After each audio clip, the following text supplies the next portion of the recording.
Gold trusted gold buyers తాకట్టులో ఉన్న బంగారాన్ని విడిపించి ఈ రోజు ఉన్న మార్కెట్ ధరకే కొనబడును. మరిన్ని వివరాలకు సంప్రదించండి 7710777220. బీసీ సంఘాల జాతీయ అధ్యక్షులు ఉన్నారు, వారితో మాట్లాడదాం. ఇప్పుడు ఒకవైపు 1 మంత్లో చేస్తా అంటున్న లోకల్ బాడీ ఎలక్షన్ సంబంధించి ఇప్పుడు రిజర్వేషన్ అమలు చేసే అవకాశం లేదని కూడా తెలుస్తుంది. ఏ విధంగా ఉండబోతుంది కార్యాచరణ దీనికి సంబంధించి? ఇప్పుడు దాదాపు 18 నెలలుగా బీసీల రిజర్వేషన్ 42% కావాలని చెప్పి పోరాటం చేస్తున్నాం. అందుకోసం కులగణన చేయాలి, అసెంబ్లీలో చట్టం చేయాలి, ఆ తర్వాత ఢిల్లీకి పంపించాలని చెప్పి దాదాపు 18 నెలలుగా అవిశ్రాంతంగా ప్రభుత్వం మీద పోరాటం చేస్తూనే ఉంది. ఒక కొలిక్కి వచ్చింది, అసెంబ్లీలో బిల్లు పాస్ అయింది, కులగణన జరిగింది. ఇవాళ ఢిల్లీకి రాష్ట్రపతి దగ్గర ఉన్నారు. ఢిల్లీలో రాష్ట్రపతి దగ్గర బిల్లు కాకముందుకే మళ్ళీ హడావిడిగా రాష్ట్ర ప్రభుత్వం ఎన్నికల స్థానిక సంస్థల ఎన్నికలు నిర్వహిస్తాం, వారం రోజుల్లో నోటిఫికేషన్ ఇస్తాం అనడంలో ఇవాళ దాన్ని మేము తీవ్రంగా వ్యతిరేకిస్తున్నాం. ఇంత హడావిడి చేయాల్సినటువంటి అవసరం ఏముంది? కామారెడ్డి డిక్లరేషన్ ప్రకారం 42% రిజర్వేషన్లు అమలు చేసిన తర్వాతనే మీరు స్థానిక సంస్థల ఎన్నికలు నిర్వహించాలి. లేకపోతే ఇవాళ స్థానిక సంస్థల ఎన్నికలు నిర్వహించకపోతే, ఇవాళ 42% అమలు చేయకపోతే బీసీలకు ఏం ప్రయోజనం? కాబట్టి ఇవాళ రాష్ట్ర ప్రభుత్వాన్ని మేము ముక్త కంఠంతో డిమాండ్ చేసేది ఏంటంటే, ఇవాళ ముఖ్యమంత్రి రేవంత్ రెడ్డి గారి నాయకత్వంలోని అఖిల పక్షాన్ని తీసుకొని ఢిల్లీకి వెళ్ళాలి. అదే ఢిల్లీలో ప్రధానమంత్రి మీద ఒత్తిడి తీసుకొచ్చి, ఎందుకంటే ఇక్కడ అసెంబ్లీలో బీజేపీ కూడా మద్దతు తెలిపింది కాబట్టి ఇవాళ ఢిల్లీలో ప్రధానమంత్రి మీద ఒత్తిడి తీసుకురావాలి. ఆ తర్వాత రాష్ట్రపతికి పోయి 2 నెలల 10 రోజులు కావస్తుంది ఈ బిల్లు, ఏది రిజర్వేషన్ బిల్లు. సుప్రీంకోర్టు ఇటీవల ఒక జడ్జిమెంట్ ఇచ్చింది, రాష్ట్ర ప్రభుత్వాలు పంపిన ఏ బిల్లు కానీ 3 నెలల్లో క్లియర్ చేయాలని. కాబట్టి ఇంకో 20 రోజుల్లో క్లియర్ చేసేటువంటి అవకాశం ఉంటుంది. అదేవిధంగా జూలై 21 నుంచి పార్లమెంట్ సమావేశాలు జరుగుతున్నాయి. పార్లమెంట్లో చర్చకు వచ్చి పార్లమెంట్లో బిల్లు పాస్ అయ్యేటువంటి అవకాశం ఉంటుంది. కాబట్టి ఎన్ని అవకాశాలు పెట్టుకొని ఇలా ఎందుకు ఆదరాబాదరగా తోటి ఇలా పొంగులేటి శ్రీనివాసరెడ్డి గారు జూన్ చివరి వారంలో స్థానిక సంస్థల ఎన్నికలు ఉంటాయని ఎట్లా ప్రకటిస్తారు? కాబట్టి ఇది ఎన్నికలు పోవడము అంటే బీసీలను మోసం చేయడమే. బీసీలకు రిజర్వేషన్లు పెంచిన తర్వాతనే స్థానిక సంస్థల ఎన్నికలు నిర్వహించాలి. ఇలా ఇక్కడ 2 పార్టీల బాధ్యత ఉన్నాయి. ఒకటి ఢిల్లీ పెద్దల మీద ఒత్తిడి తీసుకురావాల్సిన బాధ్యత కాంగ్రెస్ ప్రభుత్వం మీద ఉంది.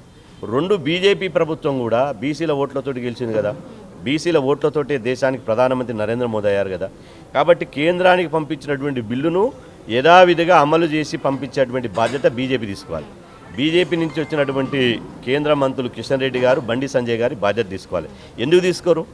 బీసీ బిల్లు ఆమోదించే బాధ్యత మీరు ఎందుకు తీసుకోరు? మీరు మాత్రం కేంద్ర మంత్రులు కావాలి, బీసీలు సర్పంచులు ఎంపీటీసీలు కూడా కావద్దా?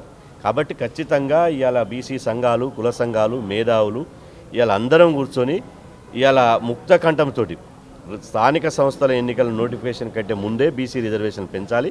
అందుకు దీనికి ప్రక్రియ అంతా ఇలా కాంగ్రెస్ ప్రభుత్వం ప్రారంభించాలని చెప్పి మేము డిమాండ్ చేస్తున్నాం. ఇంకోవైపు మంత్రి పొంగులేటి చేసిన వ్యాఖ్యలను టీపీసీ అధ్యక్షులు కూడా ఖండించారు.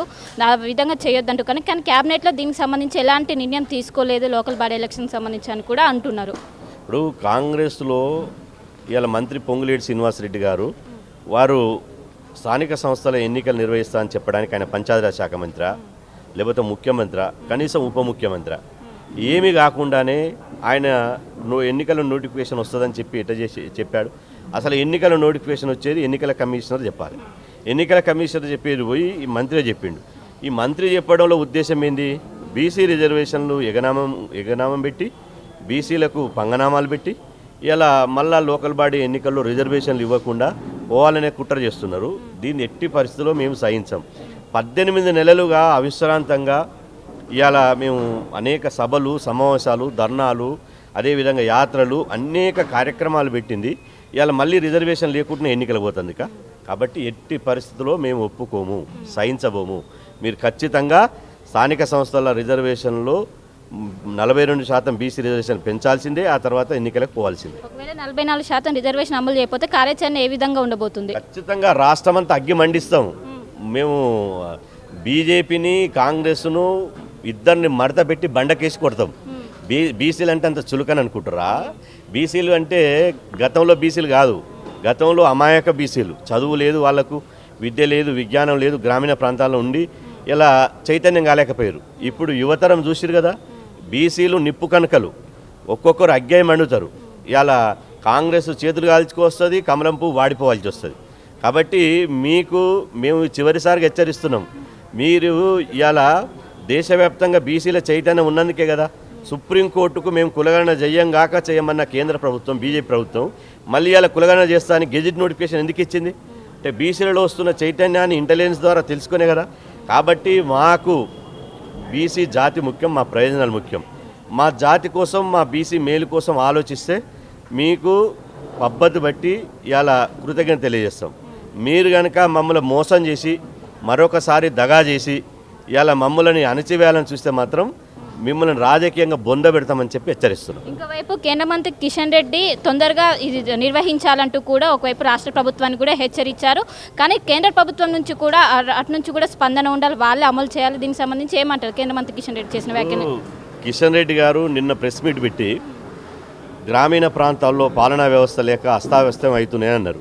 మరి అస్తవ్యస్తం అవుతున్నది వాస్తవమే, కానీ బిల్లు నీ దగ్గరనే ఉంది కదా, బిల్లు మీ ఢిల్లీలో మీ ప్రభుత్వం దగ్గరనే ఉంది కదా, మీరు ఆమోదించి పంపొచ్చు కదా. అంటే బీసీ రిజర్వేషన్లు పెంచడం మీకు ఇష్టం లేకనా? బీసీలు అంటే అంత చిన్న చూపా? మీరు బీసీలో ఓట్లు వేస్తేనే కదా అంబర్పేటకి వెళ్ళి 5 సార్లు ఎమ్మెల్యే అయింది. మీరు బీసీలు ఓట్లు వేస్తేనే కదా సికింద్రాబాద్కి వెళ్ళి 2 సార్లు ఎంపీ అయింది. మరి ఓట్లు వేయించుకున్నటువంటి బీసీల కోసం మీరు ఏం చేయరా? మీరు కేంద్ర మంత్రి కావాలి కానీ బీసీలు కౌన్సిలర్లు కార్పొరేటర్లు కూడా కావద్దా?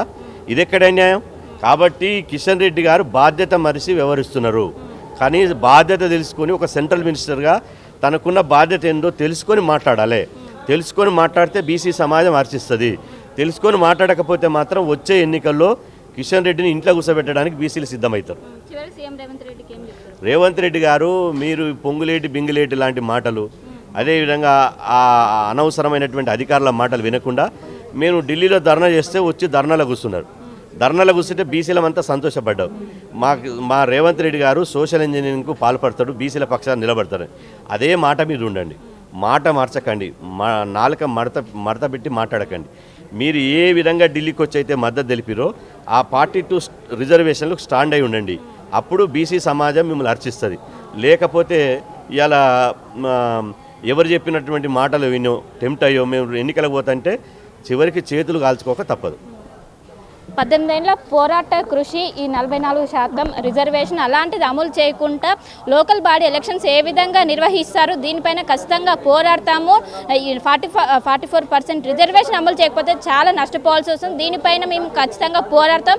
ఖచ్చితంగా 44% రిజర్వేషన్ అమలు చేసిన అనంతరమే ఒకవైపు లోకల్ బాడీ ఎలక్షన్స్ నిర్వహించాలంటూ కూడా ఒకవైపు బీసీ సంఘాల జాతీయ అధ్యక్షులు జాజుల శ్రీనివాస్ గౌడ్ అయితే చెప్తున్నారు. కెన్ వేరుతో కలిసి శిల్ప ఆర్టీవీ హైదరాబాద్. ఇండియా పాకిస్తాన్ తాజా అప్డేట్స్ కోసం డౌన్లోడ్ చేసుకోండి RTV లైవ్ యాప్.